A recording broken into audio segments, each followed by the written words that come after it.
A wealthy philanthropist offers shelter to a homeless teen. He is admired in the community for his charity, but has a hidden past that starts to resurface with Teen's presence. The wind whipped cruelly through the streets of Boston, carrying with it shards of ice that pricked at any exposed skin. Sam, his jacket threadbare and oversized, hunched his shoulders against the cold as he navigated the busy sidewalks. The city, blanketed in a fresh coat of snow, buzzed with the energy of people rushing about their day, their faces buried in scarves and collars. Sam had learned to navigate these streets as a ghost, unseen by those around him, a skill that came from being one of the city's many homeless youth. He moved from alley to alley, seeking shelter from the biting wind, his eyes always alert. Survival here didn't just require resilience, it demanded invisibility. As evening approached, the lights of the city flickered on, casting long shadows that merged with the darkness. Sam's stomach rumbled, a constant reminder of his last meal, a scant scrap from a kindly diner's back door. He knew the spots around the city where he might find refuge or a chance at discarded food, but winter made every day a brutal challenge. Tonight, the public library offered a temporary respite. Its grand steps, dusted with snow, were a familiar sight. He shuffled inside, savoring the blast of warm air that greeted him. The library was a sanctuary, a place to thaw frozen fingers and dive into books that carried him far from the harsh reality of his world. In a quiet corner, he flipped through a book about distant galaxies, the images a stark contrast to the cold, hard streets of Boston.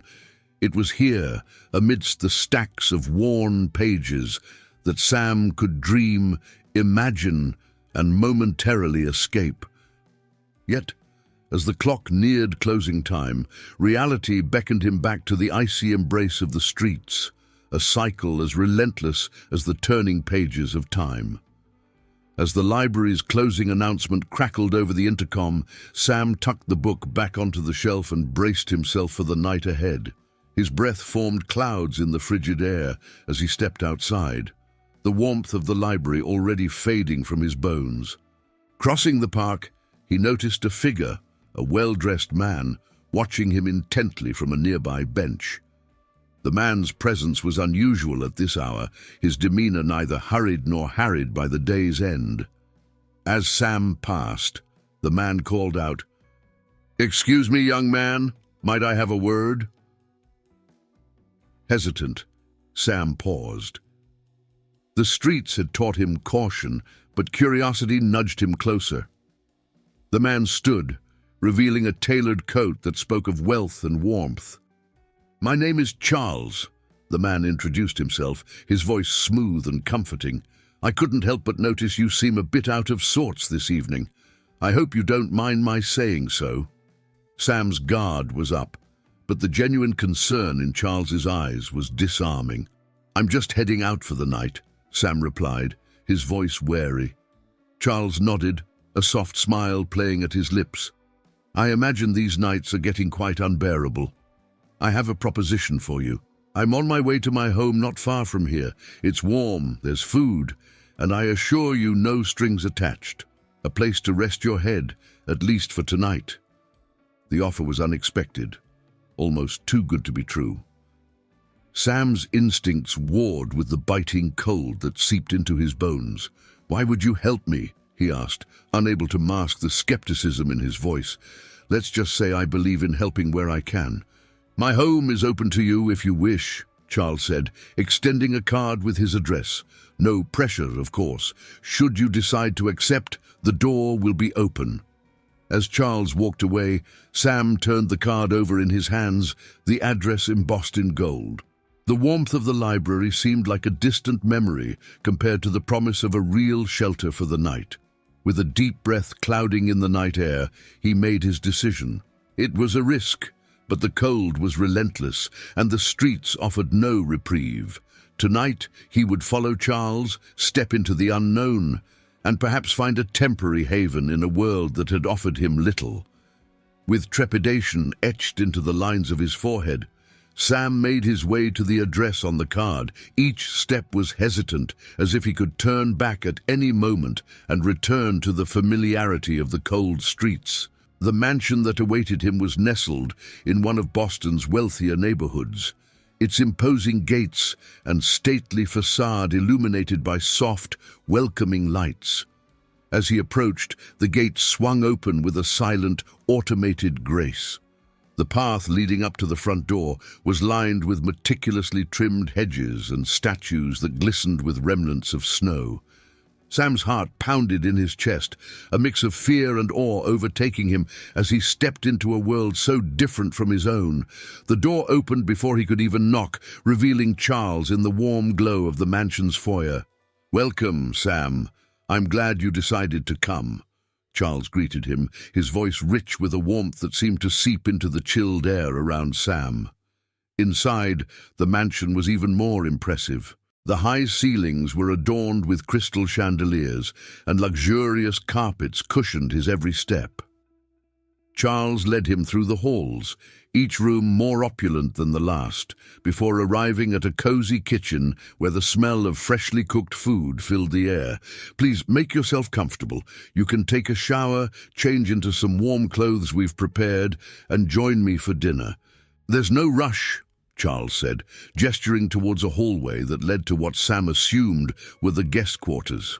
Left alone, Sam felt a wave of relief wash over him as the warmth of the house began to thaw his frozen limbs. The reality of his situation was overwhelming, but comforting in a way he hadn't experienced in years. Tonight, at least, there would be no shivering in the dark, no hunger gnawing at him. After a warm shower, and dressed in clothes that fit him surprisingly well, Sam joined Charles at the dining table. The meal was simple but delicious, a stark contrast to the scraps he was used to. As they ate, Charles spoke of his travels and philanthropic efforts, painting a picture of a life dedicated to the service of others. "You have quite an impressive home," Sam remarked, his eyes scanning the room, taking in the expensive art and antique furniture. "Thank you, Sam. I believe in using my resources to help others. I've often thought of opening my home to those in need, giving them a chance to reset. Perhaps you could be the first of many," Charles said, his eyes twinkling with what Sam assumed was benevolence. After dinner, Charles excused himself to attend to a phone call, leaving Sam to wander the mansion. Curiosity led him down various hallways, each turn revealing more of the mansion's lavish decor. However, it was a slightly ajar door at the end of a less frequented corridor that caught his attention. Pushing the door open, he expected another unused guest room or perhaps a study. Instead, he found a room that seemed out of place. It was stark, almost sterile, with a single bed, a desk, and a few shelves filled with books and toys. It looked like it could belong to a child. But no child lived here, as far as Sam knew. On the desk, a series of photographs were spread out.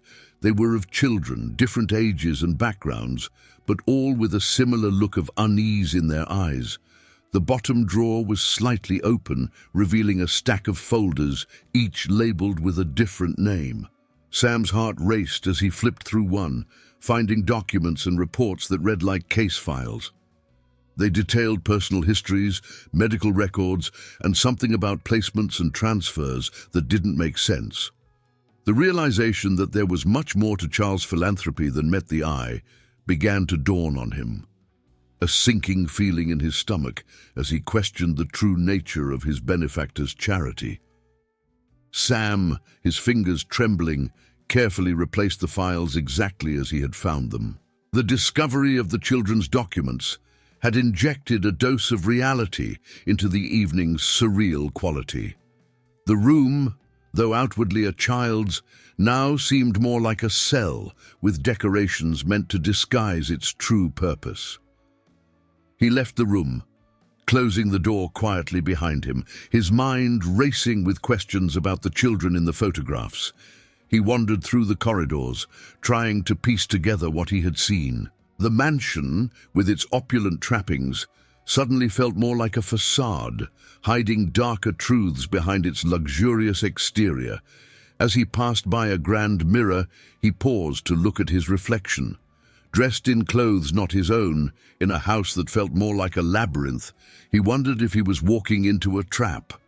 Returning to the main part of the house, he found Charles in the library, an expansive room lined with bookshelves filled to the brim.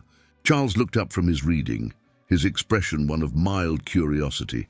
"Did you find everything all right, Sam? I hope you're feeling more comfortable now," Charles asked, his tone smooth. Sam nodded, masking his growing unease. "Yes, thank you. Your home is very thorough," Charles smiled, setting his book down. "I find comfort in being thorough. I believe everything should have its place, including us." His gaze, though steady, seemed to probe deeper, seeking something beyond casual conversation. "Speaking of places, this house must have seen many guests," Sam ventured, hoping to glean more information. "Indeed, many have come and gone. I often think of this place as a sanctuary for lost souls," Charles replied, his eyes reflecting a hint of sadness. Or was it calculation? The conversation lingered on safer topics for a while, but Sam's mind kept wandering back to the room and its secrets. He excused himself early, claiming fatigue, but instead of heading to his room, he decided to explore a bit more, driven by a mix of fear and necessity. Late into the night, Sam navigated the mansion's dimly lit hallways, each step echoing softly on the marble floors. He couldn't shake the images of the children from his mind, their eyes haunting him. He needed to understand the full scope of Charles's involvement, whether it was purely philanthropic or something more sinister. As he moved stealthily, he overheard voices coming from a partially closed door. Peeking in, he saw Charles speaking with a woman he hadn't seen before. Their conversation was hushed but intense. "We need to be careful," Charles was saying. "The new one, Sam, he's curious, more than the others." The woman, tall and stern-looking, nodded. "Do you think he suspects anything?" "I'm not sure yet, but we can't take any risks. If he becomes a problem, we'll handle it as we always do," Charles responded, his voice colder than Sam had ever heard. Chilled by their words, Sam quickly retreated, his heart pounding. He realized that the situation might be more dangerous than he had initially thought. The mansion wasn't just a home, it was a hub for something much larger and more disturbing. Back in his room, Sam lay awake, staring at the ceiling. The softness of the bed contrasted sharply with the hard, cold fear in his gut. He knew he couldn't just leave, not without understanding what happened to those children, and not without ensuring he wasn't going to be another one of Charles's handled problems. His thoughts were interrupted by a soft knock at the door. He tensed, wary of who it might be, but when he opened it, he found Jane, the journalist, her expression grave. "I need to talk to you," she whispered, glancing nervously around. "It's about Charles, and what this place really is." Together, they stepped into the hallway, closing the door softly behind them. Jane's presence offered a glimmer of hope, but Sam knew the path ahead would be fraught with peril. Under the dim light of the corridor, Jane's eyes flickered with urgency. Listen, Sam, I know this might seem overwhelming, but you need to understand the truth about Charles. I've been investigating him for months now," she confessed, her voice barely above a whisper. Sam, his mind still reeling from the documents and the overheard conversation, nodded for her to continue. "What have you found?" he asked. His curiosity piqued despite the knot of apprehension in his stomach. Jane glanced around once more before pulling a small, crumpled piece of paper from her pocket. "I've connected Charles to several missing children reports. What you found tonight, those weren't just any children. They were under his care, but then they just vanished," she explained, her words heavy with implication. The gravity of her statement sank in. "Vanished? You mean they're—" "I don't know," Jane admitted. But none of them have been seen again after leaving his care, and there are rumors, dark ones, about what really happens here. The information sent a chill down Sam's spine. He needed to see this through, not just for his own safety, but for those who couldn't save themselves. "What do you need from me?" he asked, resolved. "I need more proof. Documents, recordings, anything that can link Charles directly to what's happening." "The police need hard evidence to act," Jane said, her determination clear. Sam nodded, understanding the risks, but also the necessity of their actions. "Okay, let's do it. What's our first step?" "We need to access his office. That's where he keeps all his personal files. It's risky, but it's our best shot." Jane outlined their plan. Together, they set out to delve deeper into the mansion, their steps silent against the plush carpets, each heartbeat a loud echo in their tense silence. Creeping along the mansion's shadowed hallways, Sam and Jane made their way towards Charles's office. The house was quiet, the only sounds the distant ticking of an ornate clock and their own suppressed breathing. Every shadow seemed to stretch and twist, as if the mansion itself was aware of their transgression. As they approached the office, a light flickered on at the end of the hallway. They froze, their bodies pressed against the cool wall. A door opened, and a figure stepped out. It was Charles, his face obscured in the dim lighting.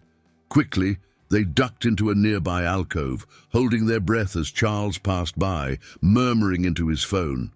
His footsteps receded, and after a moment, they continued on their way, their nerves frayed but undeterred. Reaching the office, Jane expertly picked the lock, a skill she had learned in her early days of investigative journalism. The door swung open silently, revealing a room shrouded in darkness. Sam slipped inside, his eyes scanning for any sign of the files they needed. The room was a testament to Charles's meticulous nature, everything in its place. Sam's eyes landed on a sleek laptop on the desk, likely encrypted, and a series of file cabinets along the wall. He moved towards them, his fingers deftly searching for anything labeled with the names he had seen in the children's room. As he searched, a sense of being watched crawled over him. He glanced up, catching a small red light blinking in the corner. A security camera. They hadn't noticed it in their rush to get inside. Panic surged, but Jane was already at the laptop, her fingers flying over the keyboard in an attempt to disable the security system. Got it," she whispered triumphantly, just as the screen in front of her went black. "Camera's off, but we need to hurry. They'll know something's up when they check the feeds."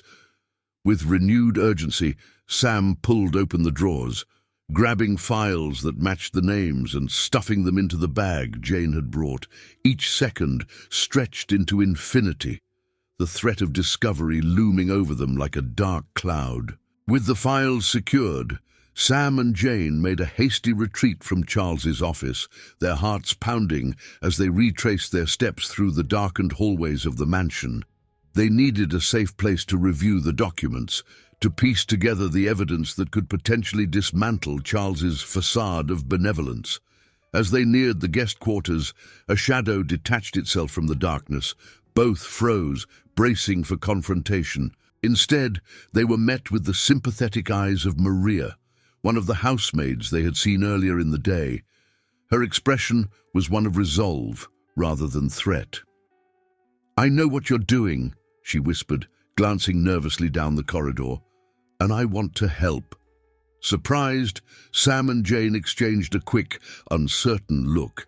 Trust was a rare commodity in this house, but Maria's earnest demeanor lent her words credibility. "Why would you help us?" Jane asked, her voice tinged with suspicion. Maria sighed, a weary sound that seemed to carry the weight of many long nights. "I've seen things no one should turn a blind eye to. I have a son, and the thought of any harm coming to him like the children here." Her voice trailed off, shuddering with emotion. Quickly, she led them to a small, cramped room, her quarters, barely more than a closet. Inside, she handed them a key, This will get you into the archive room downstairs. There's more there, everything Charles has ever been involved in. If you're looking to expose him, that's where you'll find what you need." Thanking her, Sam and Jane prepared to take the next risk. Their resolve hardened by Maria's unexpected alliance. As they left her room, Maria's last words were a solemn reminder: "Be careful. He watches everything." Armed with the key and driven by the urgency of their mission, Sam and Jane descended into the bowels of the mansion. The archive room was located in a seldom-used part of the house, its door tucked away behind a misleadingly decrepit facade. With Maria's key, they accessed the room, a dusty, dimly lit space filled with filing cabinets and old computers. They worked quickly, sifting through decades of records, searching for any that pertained to the children and Charles's other secretive dealings. The more they read, the more the horrifying scope of Charles's activities became apparent. It wasn't just a few isolated cases. There was a pattern, a systematic approach to exploitation. As they were about to leave, footsteps echoed in the hallway outside. Panicked, Sam peeked out, only to see Charles approaching with two large men flanking him. The door swung open before Sam could retreat, and they were caught, the incriminating files still in their hands. Charles's usual calm demeanor was gone, replaced by a cold fury. "I had hoped it wouldn't come to this," he said, his voice icy. "I offered you sanctuary, Sam, and this is how you repay me." Sam stood, defiant despite the danger. "Your sanctuary is a prison for those kids. What you're doing isn't help, it's harm, and it ends now." Charles shook his head, a twisted smile playing on his lips. "You don't understand, boy. You're just a pawn in a much larger game." Before more could be said, Jane pulled out her phone, revealing it had been recording their entire confrontation. "The police are on their way, Charles. And this," she waved the phone, "will ensure they know exactly what kind of man you are." Charles's expression faltered, his composure cracking. The situation escalated quickly as the two men moved towards Sam and Jane, intent on stopping them from leaving. A tense standoff ensued, the outcome of which would determine not just their fates, but the futures of all those ensnared by Charles's malevolence. In the quiet aftermath of their confrontation with Charles, Sam and Jane found themselves in the back of a police car, speeding away from the mansion that had become a gilded cage. Their breaths came in short, sharp gasps, the adrenaline of the moment slowly ebbing away, replaced by the reality of their situation. As they headed towards the police station, Jane turned to Sam, her expression serious. "We've started something big, Sam. This isn't just about exposing one man. It's about revealing a network that could extend far beyond Charles." Sam nodded, his resolve hardening. "I'm in this until the end. Whatever it takes, we have to stop him and anyone else involved." At the station, they were quickly ushered into a secure room where Detective Larson, a seasoned officer who had been quietly investigating Charles for months, awaited them. "Oh, we've received your evidence," he began, his voice gruff but not unkind. "This could be the break we've needed, but we need more to bring down the entire operation." Understanding the gravity of their next steps, Sam and Jane agreed to a risky plan. They would continue to act as if nothing had changed, returning to the mansion under police surveillance to gather more evidence. The detective handed them concealed recording devices. "Stay safe, and remember, you're not alone in this." Equipped with their new tools and a deeper understanding of the stakes, Sam and Jane re-entered the mansion the following day. The atmosphere was tense, charged with unspoken threats. But Charles greeted them with a veneer of calm, as if the previous night's events had been nothing but a minor misunderstanding. "Welcome back," Charles said smoothly. "I trust you had a chance to reconsider your precipitous actions." "We're here to continue our work," Jane replied evenly, her recorder discreetly capturing every word. As they moved through their daily routines, Sam and Jane were acutely aware of the eyes watching them. Charles's associates, though outwardly cordial, monitored their every move. Despite this, the pair managed to covertly gather documents and record conversations that hinted at the network's vastness and the depth of its corruption. One afternoon, while Charles was away, Sam discovered a hidden compartment in the library that contained financial records and correspondence with mysterious entities. These documents revealed the flow of money and hinted at high-level protection that kept Charles's operations running. Meanwhile, Jane interviewed several staff members under the guise of writing an article about Charles's philanthropic efforts. Through careful questioning, she elicited nervous but telling comments that suggested a broader complicity. Each piece of evidence was secretly handed off to Detective Larson during brief, clandestine meetings. The puzzle was slowly coming together, painting a picture of exploitation and greed masked by charity. While scouring the depths of Charles's private library for more incriminating documents, Sam stumbled upon a series of old leather-bound journals that seemed innocuous at first glance. But as he flipped through the dusty pages, he discovered they were diaries detailing years of Charles's operations and interactions with influential figures who were more than just benefactors. They were co-conspirators. These journals chronicled not just business transactions, but personal notes that painted a picture of Charles as more than a mere facilitator. He was deeply entrenched in a network that extended its roots far into the political and social elite. The entries were cryptic, often using pseudonyms and codes, but the implications were clear. This was a web of influence and manipulation spun over decades. Sam carefully photographed each page, aware that these journals were perhaps the most damning evidence yet of how deep and how old the corruption was. He knew that deciphering the full extent of the network would require more than just his and Jane's efforts. It would need serious legal and forensic scrutiny. The deeper they dug, the more perilous their situation became. Jane, realizing the potential for these discoveries to provoke severe backlash, arranged for increased police surveillance around the mansion, though they had to be discreet to prevent tipping off Charles or his more observant associates.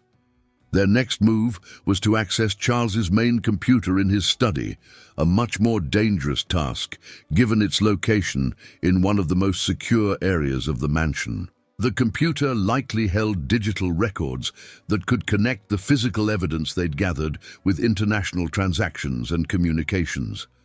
One evening, taking advantage of a large gathering Charles was hosting, which had drawn most of the staff and security to the peripheries of the mansion, Sam and Jane executed their plan. Disguised as servers, they maneuvered through the crowd, slowly edging toward the study. Once inside, Jane quickly set up a portable drive to download as much data as possible.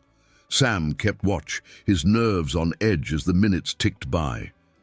Every second in the study was a risk of discovery, and the tension mounted palpably. Just as the transfer completed, footsteps echoed down the hallway. Sam signaled to Jane, and they barely managed to conceal themselves in a hidden alcove as Charles entered the room. They held their breath, pressing into the shadows as Charles paused, sensing something amiss. After a tense moment, he shrugged off his suspicion and moved on, allowing Sam and Jane to slip out, the drive containing years of data securely in Jane's pocket. With crucial data in hand, Sam and Jane knew they needed to accelerate their plans. Late at night, in a dimly lit corner of a quiet cafe, they met with Detective Larson and a cybersecurity expert from the police department. The cafe, with its sparse late-night clientele and background hum of a sleepy city, provided the perfect cover for their clandestine meeting. The cybersecurity expert, a young woman named Lisa, set up her laptop and began sifting through the data Jane had extracted from Charles's computer. As lines of code scrolled across the screen, Lisa's brow furrowed, and she occasionally nodded or muttered under her breath, marking significant findings. Looks like we've got a direct link between Charles and offshore accounts. And there are emails here that detail transactions with known traffickers, Lisa reported, her voice low but excited. This is solid evidence that could help us take down not only Charles, but several high-profile figures in his network. Detective Larson, his expression grave, added, "This goes deeper than we thought.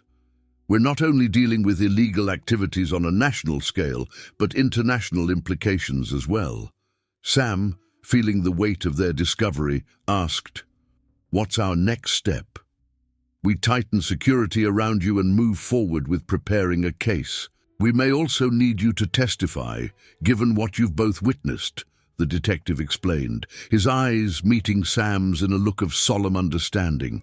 The next few days were a whirlwind of activity. Sam and Jane were moved to a safe house under police protection as the authorities began to piece together the case against Charles. Despite the semblance of safety, the threat felt more palpable than ever. They were fish in a barrel if their location was compromised. One afternoon, while reviewing additional documents, Jane noticed a car that had passed by their safe house several times. Its nondescript nature was precisely what made it suspicious. Alerting the police, they were informed that the car was registered to one of Charles's known associates. The police acted swiftly, intercepting the car the next time it passed. Inside, they found surveillance equipment and 2 men armed with firearms. It was a stark reminder that, despite their current security, they were far from being out of danger. "This is getting too risky," Jane voiced her concerns to Sam later that evening. "We've got what we need. Shouldn't we just hand everything over to the police and let them handle it from here?" Sam understood her fear, but felt a deep responsibility to see this through. "We need to make sure all this leads to convictions. We can't back out now. Not when we're this close to making a real difference," he argued, his determination mirroring the resolve that had first driven them to expose Charles. Their debate was cut short by a call from Detective Larson, informing them that due to the increased risk, they would be moved to a more secure location. The reality of their situation was clear. They were key players in a dangerous game, one that they had to see to its end, no matter the cost. As Sam and Jane settled into the new safe house, the strain of their precarious situation began to wear on them.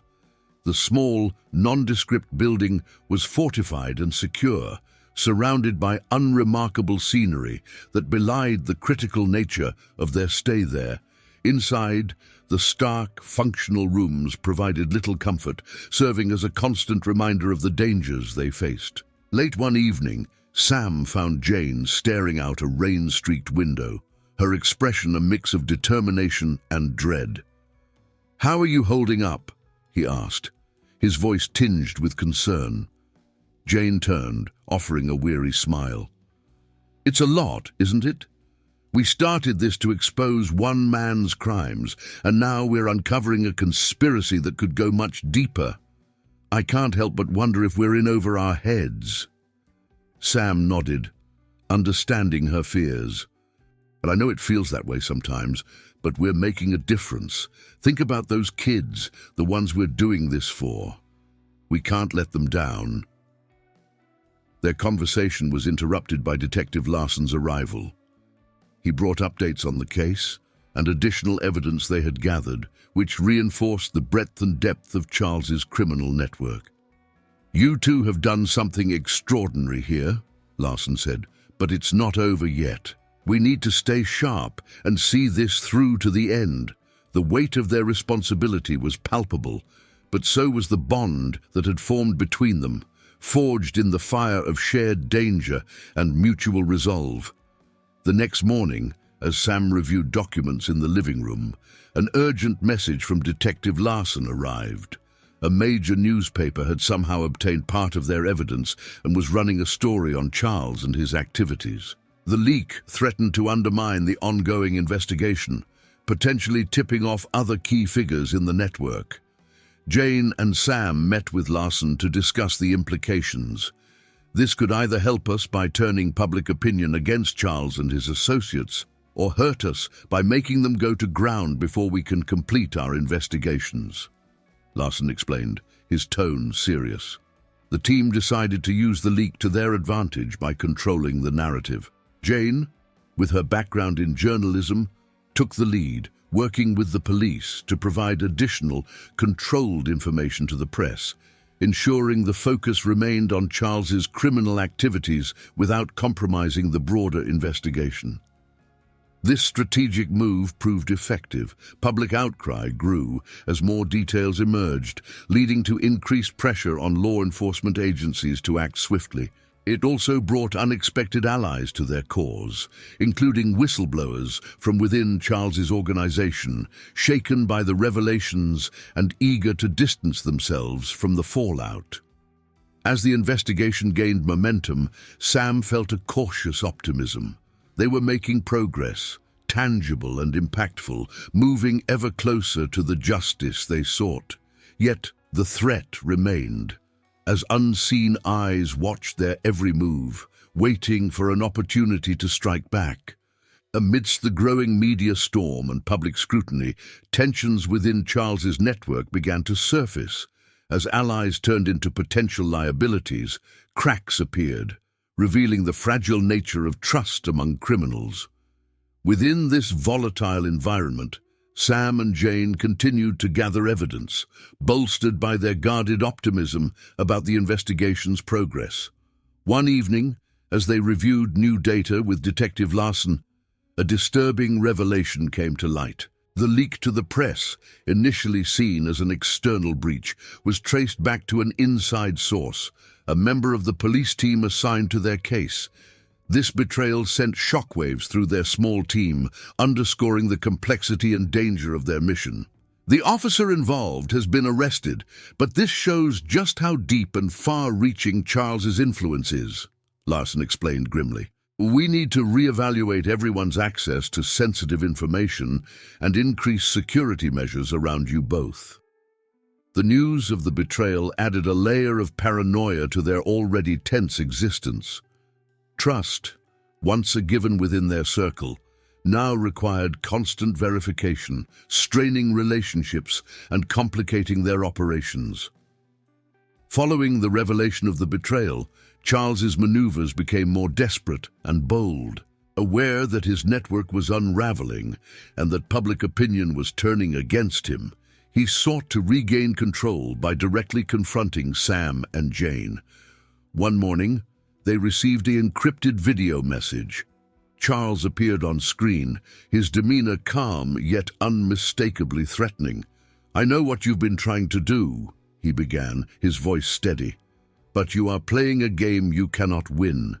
This is your last chance to walk away. Stop now, or the consequences will be dire." Sam and Jane, watching the message with Larson, knew that responding to Charles's threats was not an option. Instead, they prepared for an inevitable confrontation, understanding that their actions had cornered a dangerous man. "We need to act fast," Larson said decisively. "We'll move up our timetable for the arrests and raids. It's risky, but waiting could give him time to regroup or go underground."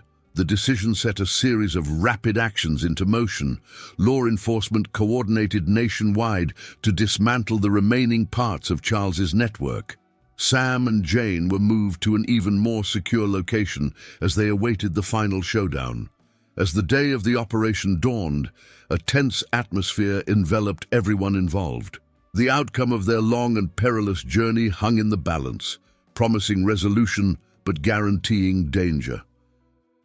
The day of the planned raids dawned bleak and overcast, reflecting the somber mood of Sam and Jane as they prepared for what was to come.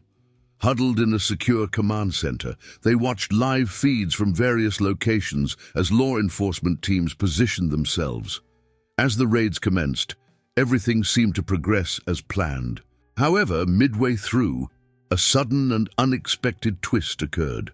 One of the primary locations, a warehouse thought to be storing crucial evidence of the trafficking network, was found completely empty.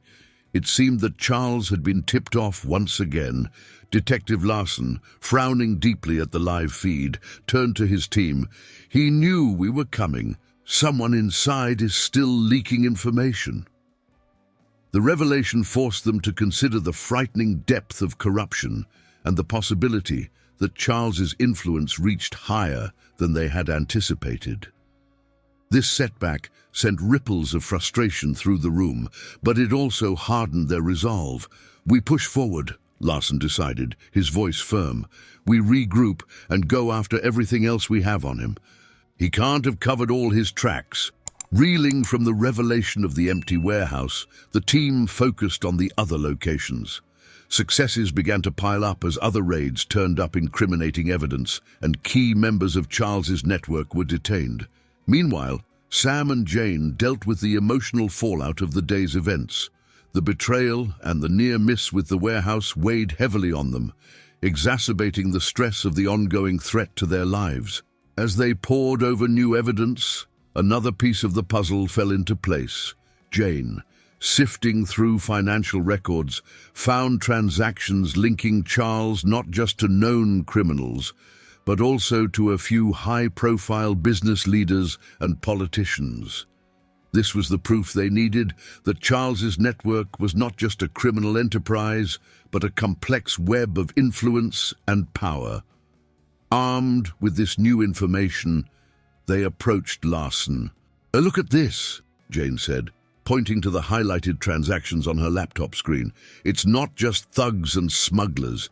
He's got politicians in his pocket. This goes way beyond what we thought." The implications were clear. They were dealing with a deeply entrenched syndicate that had managed to insinuate itself into legitimate circles. This discovery explained the persistent leaks and the difficulties they'd encountered in bringing Charles down. Determined to expose the full extent of the corruption, they planned a press conference to reveal what they had learned. The risk was enormous, but so was the potential reward. A chance to sway public opinion and perhaps shake loose more allies from within Charles's sphere of influence. As they prepared for the press conference, tension hovered in the air, thick and palpable. The stakes had never been higher, and the eyes of the nation, or perhaps even the world, would soon be upon them. The press conference was set in a secure location, heavily guarded and swept for any surveillance devices. Media from across the country, and even some international outlets, had gathered, sensing the magnitude of the revelations about to be disclosed. Sam and Jane, alongside Detective Larson, faced the cameras, their expressions a mix of resolve and apprehension. As the lights brightened and the room hushed, Larson took the lead, his voice carrying clearly across the room. "Today, we expose a network of corruption and crime that extends beyond anything we previously imagined," Larson began, his tone grave. He detailed the extent of Charles's operations, the involvement of high-profile individuals, and the impact on countless innocent lives. Jane then presented some of the damning evidence, including financial records and correspondence. Her presentation was concise, each piece of evidence a hard strike against the network they were dismantling. As the conference unfolded, Sam watched the reactions of the reporters, seeing in their faces the dawning realization of the story's significance. When questions began, they were rapid and probing, reflecting the shock and curiosity that the revelation stirred. The conference marked a turning point, intensifying the conflict as it became clear that the battle was not only against Charles, but also against a deeply embedded system that would fight back to protect itself. In the days following the press conference, the impact was immediate and profound. Public outrage grew, leading to protests and demands for accountability. Political figures, previously untouchable, found themselves under scrutiny, and several began to distance themselves from Charles, fearing for their careers. Within this turbulent atmosphere, unexpected alliances formed. Other victims of Charles's network came forward, emboldened by Sam and Jane's courage.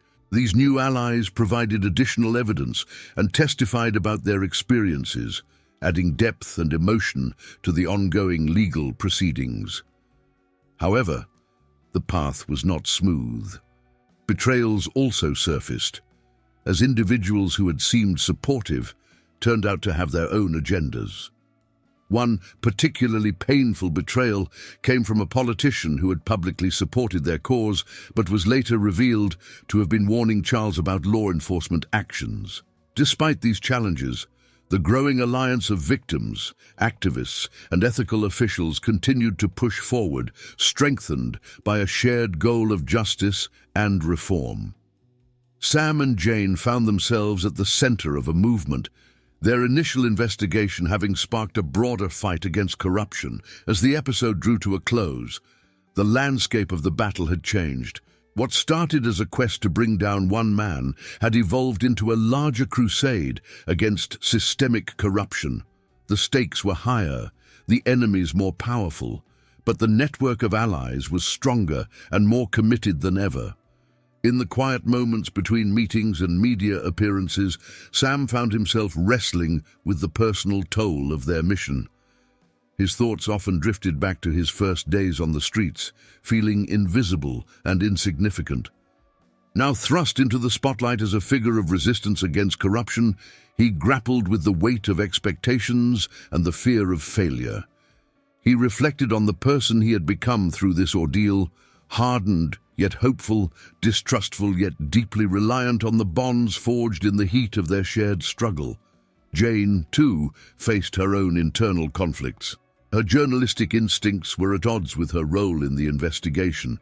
She was part of the story now, a key player rather than an observer. This shift challenged her professional identity and ethical boundaries, pushing her to redefine what it meant to be a journalist and an activist. Together, they shared their doubts and fears, finding strength in their mutual understanding. These quiet exchanges not only deepened their partnership, but also reaffirmed their commitment to seeing the fight through to its end, regardless of the personal cost. As the episode neared its conclusion, the pressure intensified with a shocking development. A high-profile raid, based on information Sam and Jane had helped uncover, went tragically awry. Leaked information led to a violent confrontation, resulting in casualties on both sides. The incident was a devastating blow, both personally and for the momentum of their cause. The news broke during a late-night strategy session at their safe house. The room fell silent as the details came in, the gravity of the situation settling over them like a heavy shroud. Sam felt a mix of anger and guilt, wondering if their push for quick action had contributed to the disaster. Detective Larson, his face a mask of exhaustion and frustration, turned to them with grim news. "This changes everything," he said solemnly. "We've lost good people today, and the public is scared. We're going to see backlash, and trust in our efforts will wane. We need to regroup and rethink our strategy. This fight just got a lot harder." The episode ended on a tense note, with Sam and Jane left to ponder the future of their mission. The sense of uncertainty was palpable, their next steps unclear. As they looked at each other, the resolve in their eyes spoke of a silent vow to continue their fight, no matter the darkness that lay ahead. In the wake of the disastrous raid, Sam and Jane convened an emergency meeting with Detective Larson and their closest allies. The atmosphere was thick with tension and grief, the recent losses casting a long shadow over the room. They gathered in a secure underground facility, a place that felt more like a bunker than a meeting room, reflecting the siege mentality that had taken hold. "We need a new approach," Sam stated firmly, his voice echoing slightly off the concrete walls. "We can't afford another failure, not just for our sakes, but for everyone counting on us." Jane nodded in agreement, her face set in determination. "We've been reactive for too long. It's time to take the initiative, to strike at the heart of Charles' operations with everything we've got." Detective Larson unfolded a map across the table, pointing to several key locations. "These are Charles' last known strongholds. We hit them simultaneously, cut off any escape routes, and ensure this time there's no leak." The group spent hours strategizing, drawing on every resource and contact they had. It was a bold plan, fraught with risk, but it was their best chance to dismantle the network once and for all. With the plan set, preparations began immediately. Sam and Jane worked tirelessly, coordinating with law enforcement and their network of informants. Security measures were doubled, and every detail was scrutinized for potential leaks. Jane took charge of the information warfare, preparing press releases and coordinating with media contacts to control the narrative. When we strike, Charles will try to spin it to his advantage. We need to be one step ahead in the court of public opinion, she explained as she crafted the documents that would tell their side of the story. Sam, meanwhile, focused on rallying their grassroots support, speaking at safe houses and meeting with community leaders. His speeches were passionate, calling for courage and resilience in the face of adversity. This is more than a fight against one man. It's a battle for the soul of our community, he declared, his words resonating with those who had suffered under Charles's shadow. The day of the operation dawned clear and cold. The teams were in place long before dawn, the tension palpable as they awaited the signal to move in. Sam and Jane were stationed in a mobile command unit, monitoring the raids in real time via satellite feeds. As the clock struck the appointed hour, the simultaneous raids launched. Doors were breached, and teams swept through buildings with precision. Each location revealed more about the extent of Charles's dealings, from illegal arms caches to financial records that tied him directly to corrupt officials worldwide. Charles, however, was not found at any of the locations. Frustration mounted until a tip came in from an informant, revealing his attempt to flee the country via a private airstrip. Detective Larson redirected the nearest units to intercept, and Sam insisted on joining them. "I need to see this through," he said, his expression resolute. The chase led them to the airstrip just as a sleek private jet began its taxi for takeoff. Law enforcement vehicles swarmed the area, and Sam was among the first out of the car, his heart pounding as he raced across the tarmac. Charles emerged from the jet, his face a mask of fury and disbelief as he was apprehended. "You think you've won?" he spat at Sam as handcuffs clicked into place. "You've merely scratched the surface. You can't stop what's coming." Sam, standing face to face with the man who had caused so much pain, felt a mix of triumph and wariness at the words, "It's over, Charles. You're done hurting people." As Charles was led away, Sam looked around at the chaotic scene, feeling a profound sense of accomplishment mixed with the sobering realization of Charles's ominous words. With Charles in custody, the operation quickly transitioned from active engagement to meticulous evidence gathering. Back at the command center, Jane and Detective Larson oversaw the processing of the evidence seized during the raids. The breadth of Charles's criminal empire was staggering, implicating not just domestic operatives, but also international connections that facilitated a variety of illicit activities. As the news of Charles's arrest made headlines around the world, the public reaction was a mix of shock and relief. Jane managed the media carefully, ensuring that the narrative highlighted the tireless efforts of law enforcement and the bravery of those who had come forward to expose the truth. Meanwhile, Sam visited communities impacted by Charles's actions, speaking to people and reinforcing the message that this victory was just the beginning of a broader fight against corruption and organized crime. His words, filled with empathy and resolve, helped to galvanize support for continued vigilance. In the days following the arrest, the full impact of their efforts began to materialize. High-profile trials were set for Charles and his associates, with an overwhelming amount of evidence ensuring their prosecution. The legal proceedings were broadcasted, and the public watched closely, eager for justice to be served. Sam and Jane, now recognized as heroes, took their campaign to a higher level. They established a non-profit organization dedicated to combating human trafficking and supporting its victims. Their work once covert and dangerous, now became a beacon of hope for many. Detective Larson, reflecting on the case, noted the changes in law enforcement practices that came about as a result of their investigation. New policies were implemented to prevent corruption and improve transparency within the police force. As the community rebuilt, the testimonials from those saved from Charles's network painted a poignant picture of resilience and recovery. Sam and Jane often attended these gatherings, listening and affirming that the path to healing was through acknowledgement and support. Months later, with Charles sentenced and his network dismantled, Sam found himself at the original library where his journey had begun. Walking through the familiar aisles, he reflected on the path that had led him here. The books around him, once an escape, now represented a world he had helped make safer. Jane joined him, her presence a reminder of the bond they had formed under extraordinary circumstances. Together, they discussed plans for a series of community workshops and seminars to educate people about the signs of trafficking and the importance of community vigilance. It's strange, isn't it, how life brings us to places we never expected, Jane mused, picking up a book on social justice. It is, Sam agreed, a small smile playing on his lips.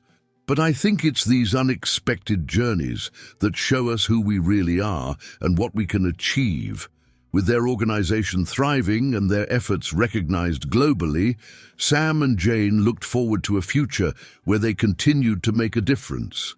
They inaugurated a new community center dedicated to the victims and survivors of Charles's crimes, offering education, legal assistance, and psychological support. At the opening ceremony, surrounded by community members, supporters, and friends they had made along the way, Sam gave a speech. Today marks not just the opening of a center, but the planting of hope. A hope that grows from the darkest of places, nourished by our collective efforts to protect and uplift each other. As applause filled the room, Jane and Sam exchanged a look of quiet satisfaction. They had faced unimaginable dangers and had come out stronger, more committed to their cause. As the crowd began to disperse, a young woman approached them, expressing her desire to volunteer. Her story, like many others, was one of hardship, but also of hope inspired by their work. Sam listened intently, his heart full, knowing that every story they touched was a step toward a better world. If you enjoyed, consider subscribing to our channel and supporting us through the thanks button.